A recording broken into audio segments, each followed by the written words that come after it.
নমস্কাৰ, তোমালোক সকলোকে মোৰ আন্তৰিক মৰম আৰু শুভেচ্ছা জনাই আজিৰ লেচনটো আৰম্ভ কৰিছোঁ। আজিৰ লেচনটোৰ মূল বিষয়বস্তু হ'ল এডভাৰ্ববিলাক আমি কেনেকৈ চিনি পাম বা এডভাৰ্ব বা ক্ৰিয়া বিশেষণবিলাক আমি কেনেকৈ চিনি পাম। গতিকে ভিডিঅ'টো আৰম্ভণিৰ পৰা শেষলৈকে মনোযোগেৰে চাবা। কিবা যদি জানিবলগীয়া থাকে কমেণ্ট কৰিবা আৰু লগতে বন্ধু বান্ধৱীসকলৰ লগত ভিডিঅ'টো শ্বেয়াৰ কৰিবা। পেজটো ফ'ল' আৰু ছাবস্ক্ৰাইব কৰি ল'বা। আৰম্ভ কৰোঁ। অসমীয়া আৰু ইংৰাজী উভয় ভাষাতে এডভাৰ্ব বা ক্ৰিয়া বিশেষণ চিনি উলিওৱাৰ আটাইতকৈ সহজ উপায়টো হ'ল বাক্যৰ ক্ৰিয়াটোক বা ভাৰ্বটোক কিছুমান বিশেষ প্ৰশ্ন কৰা। অৰ্থাৎ আমি কিছুমান ভাৰ্বটোক যদি প্ৰশ্ন কৰোঁ তেতিয়া যিটো এনচাৰ আহিব সেইটোৱে হ'ব এডভাৰ্ব বা ক্ৰিয়া বিশেষণ। তলত উদাহৰণসহ বুজাই দিয়া হ'ল। ক্ৰিয়াটোক কেনেকৈ হাও বুলি প্ৰশ্ন কৰিলে বাক্যটোত কামটো কেনে ধৰণে হৈছে সেইটো যি শব্দই বুজায় সেয়াই এডভাৰ্ব। অসমীয়া উদাহৰণ হ'ল ৰাজুৱে খৰকৈ লিখে। অৰ্থাৎ ইয়াত ভাৰ্বটো হ'ল লিখা। আমি যদি এই ভাৰ্বটোক কেনেকৈ লিখে বুলি প্ৰশ্ন কৰিলে কি হ'ব, ৰাজুৱে কেনেকৈ লিখে, এতিয়া উত্তৰটো আহিব কি খৰকৈ। অৰ্থাৎ এই খৰকৈটোৱে হ'ল এডভাৰ্ব। আকৌ he speak softly, how does he speak, answer আহিব কি চফ্টলি। এতিয়া হ'লে কি চফ্টলিটোৱে হ'ল এডভাৰ্ব। অৰ্থাৎ আমি ভাৰ্বটোক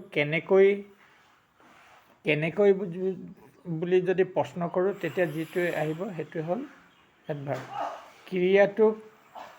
আকৌ যদি ক্ৰিয়াটোক কেতিয়া বুলি আমি প্ৰশ্ন সোধোঁ, কেতিয়া বা হুৱেন বুলি প্ৰশ্ন কৰিলে কামটো কেতিয়া হৈছে বা সময় বুজোৱা শব্দবোৰ এডভাৰ্ব। অসমীয়া উদাহৰণ মই আজি যাম, প্ৰশ্ন কেতিয়া যাম, উত্তৰ আজি, এইটোৱে হ'ব কি এডভাৰ্ব।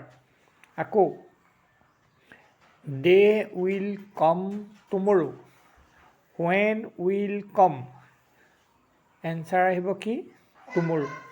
এই হ'ল টুমৰোটোৱে হ'ল কি এডভাৰ্ব। ক্ৰিয়াটো ক'ত হুৱেৰ বুলি প্ৰশ্ন কৰিলে কামটো ক'ত সংঘটিত হৈছে অৰ্থাৎ স্থান বুজোৱা শব্দবোৰ এডভাৰ্ব। অসমীয়া উদাহৰণ তুমি ইয়াত বহা, প্ৰশ্নটো হ'ব কি ক'ত বহিব, উত্তৰ হ'ব কি ইয়াত, ইয়াতটোৱে হ'ব কি এডভাৰ্ব। আকৌ please wait outside, where to wait, answer হ'ব কি আউটছাইড, এইটোৱে হ'ব কি এডভাৰ্ব। বিশেষণ বা ক্ৰিয়া মাত্ৰা how much, to what extent বুজিলে কামটো কিমান জোৰেৰে বা কিমান পৰিমাণে হৈছে সেয়াও এডভাৰ্ব। অসমীয়া উদাহৰণ পানীখিনি বৰ গৰম, প্ৰশ্ন কিমান গৰম, উত্তৰ হ'ব বৰ, এইটোৱে হ'ব কি এডভাৰ্ব। ইংলিছ উদাহৰণটো হ'ল she is very happy, how happy, answer হ'ব কি ভেৰি, এইটোৱে হ'ব কি এডভাৰ্ব। কিছুমান টিপছ দিয়া হৈছে। লি যুক্ত শব্দৰ ইংৰাজী বেছিভাগ এডভাৰ্বৰ শেষত লি বহে, যেনে শ্ল'লি, কুইকলি, ইজিলি, হেপিলি। অৱশ্যে ফ্ৰেণ্ডলি বা লাভলিৰ দৰে কিছুমান শব্দ এডজেক্টিভ হয়, সেয়া মন কৰিব লাগে।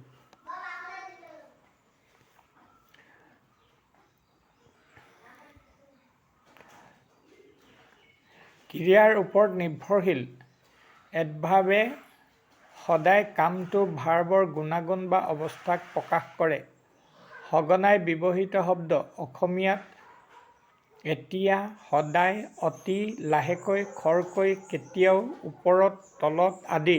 ইংৰাজী হ'ল now, always, very, fast, well, never, here, there আদি। এইবিলাক হ'ল এডভাৰ্ব।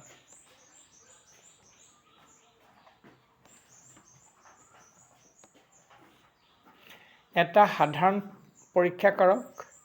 দি ৰেইন ষ্টপ ছাডেনলি, ইয়াত ষ্টপ বন্ধ হ'ল, টু ভাৰ্ব, কেনেকৈ বন্ধ হ'ল ছাডেনলি, হঠাৎ, গতিকে ছাডেনলি শব্দটোৱে কামটো কেনেকৈ হ'ল বুজাইছে বাবে ই এটা এডভাৰ্ব।